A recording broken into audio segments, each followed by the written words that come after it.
प्राण चले जाएं, चाहे जितना कष्ट दिया जाए, हम अपनी निष्ठा से ना हटें।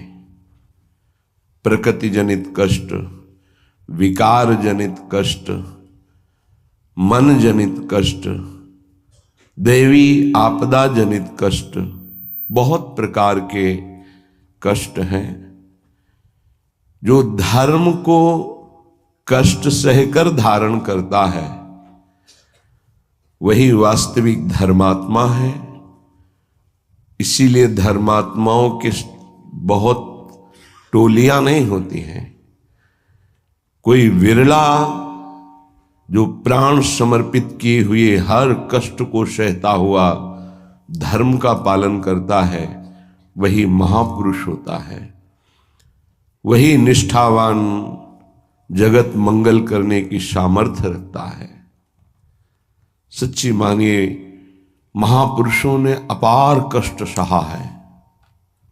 जब उनके पावन चरित्रों को पढ़ो तो अपनी भक्ति का जो भाव है वो बहुत ही लघु और सारहीन लगता है कि हमारे में कहाँ भजन है, वो कहाँ है वो निष्ठा हमारे अंदर। प्राणों को पुष्प की तरह न्यौछावर कर दिया अपने धर्म पालन के लिए, अपनी उपासना के लिए, अपनी निष्ठा के लिए प्राणों की आहुति दे दी और आह नहीं किया और जय ही मनाया। आपकी जय हो हे प्रभु, आपका ये जो विधान है ये मुझे परम मंगल सुखदायी है। मतलब दिमाग कहाँ नहीं करता। जब महापुरुषों के चरित्रों का अवगाहन करो तो रोने की सिवा और कोई रास्ता नहीं दिखाई देता। क्यों हो ऐसे महान कष्टों को गले लगाकर मुस्कुराते हुए प्राणों की आहुतियां दे दी केवल धर्म के लिए। इतिहास भरा हुआ है ऐसे महापुरुषों से। हम उपासना के मार्ग में चलते हैं, थोड़ा भी कष्ट नहीं सह सकते। प्राकृतिक दैवी आपदा इनकी बात नहीं कर रहा, केवल इंद्रियों की विलासता। रसेंद्री अच्छे अच्छे पदार्थ पाना चाहती, जनेन्द्री शरीर भोग करना चाहती, श्रवणेन्द्री मनोरंजन सुनना चाहती, एक एक इंद्री प्रकृति के सुखों को भोगना चाहती। जहां नाम मात्र केवल है, सुख नहीं है। लाख प्रवचन करे, लाख प्रवचन सुने, इंद्रियां और मन अपनी ही दशा में रहती। सोचो उन महापुरुषों को जिन्होंने, ये तो बहुत छोटी बात है सहना, भीषण यातनाएं दी गई उनके शरीर में कि आप अपने धर्म को छोड़ दीजिए। यातनाओं को हंसते हुए स्वीकार कर लिया। चित्त व्यथित हो जाता है कि प्रभु आपका विधान केवल महापुरुष ही सह सकते हैं, वही समझ सकते हैं, नहीं तो प्रश्नवाचक चिन्ह खड़ा हो जाएगा। आप कहां थे जब ऐसा हो रहा था? तो आप कहां थे? आपका व्रत है करो सदा तिनके रखवारी। महिमा सुनी है सीम की चाप सके को ताशु, बड़ रखवार रमापति। फिर ऐसा, पर वो प्रश्नवाचक चिन्ह शरणागति अधूरी कच्ची होने के कारण होती है। उन महापुरुषों का अपना अस्तित्व ही नहीं रह जाता है, केवल स्वयं भगवान ही बैठे होते हैं। तब ये स्थिति,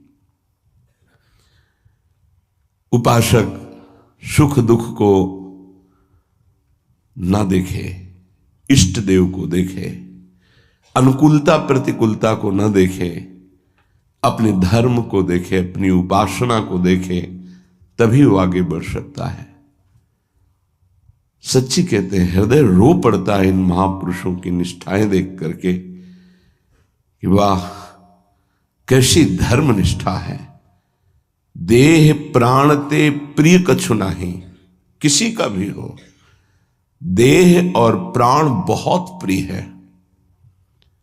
लेकिन इन महापुरुषों ने, गुरुजनों ने देह प्राण की किंचन मात्र परवाह नहीं की। धर्म के लिए हम छोटी सी वस्तु भोजन, छोटे से इंद्रियों के भोगों के लिए अपने धर्म का त्याग कर देते हैं।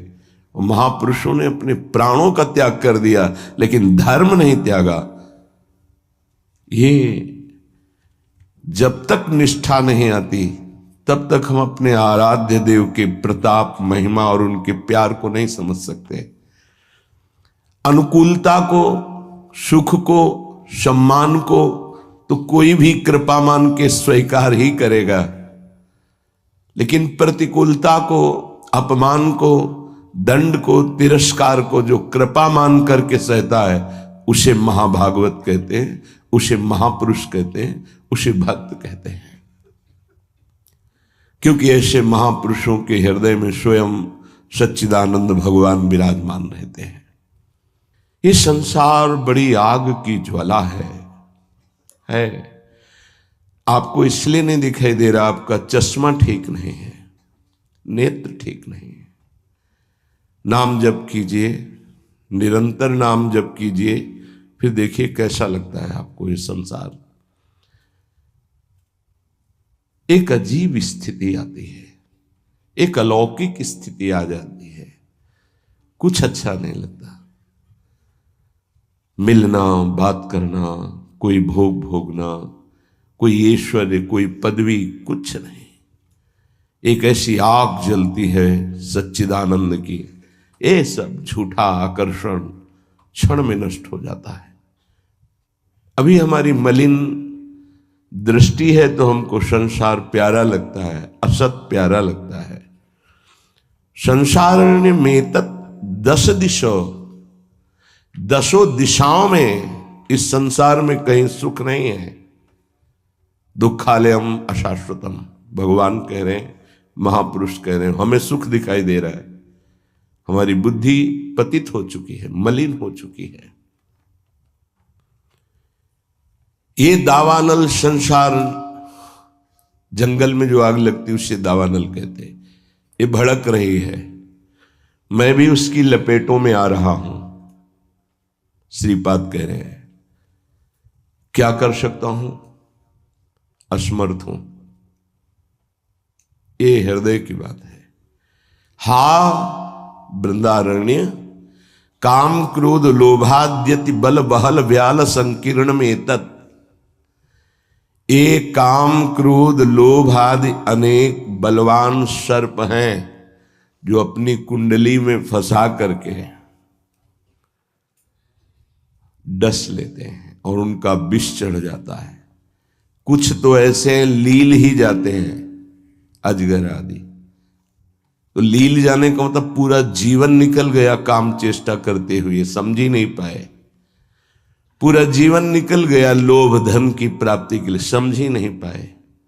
सुखी वही है जिसने भगवान नाम का निरंतर स्मरण प्रारंभ कर दिया। वो सुखी, वो बेचारा। तुम्हें लगता है वो सुखी, बेचारा है। थोड़ी देर अगर उसके मन में अपने मन को मिला के देखो तो पता चलेगा उसका मन कितना जल रहा है, कितना दुखी है, कितना वासनाओं से गंदा हो चुका है।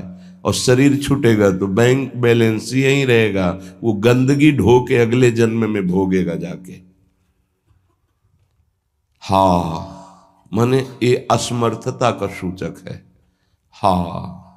वृंदारण्य किम कुर्मः, मैं क्या करूं, कुत्र यामो, कहां जाऊं, आपकी शरण ले लिया हूं।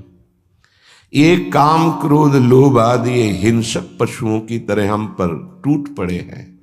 या ब्याल, वहल ब्याल संकीर्ण में तत्, इन्होंने हमें फंसा लिया है। देखो महापुरुष ये निर्विकार हैं, ये हमारी स्थिति को भांप कर बोल रहे हैं ऐसा।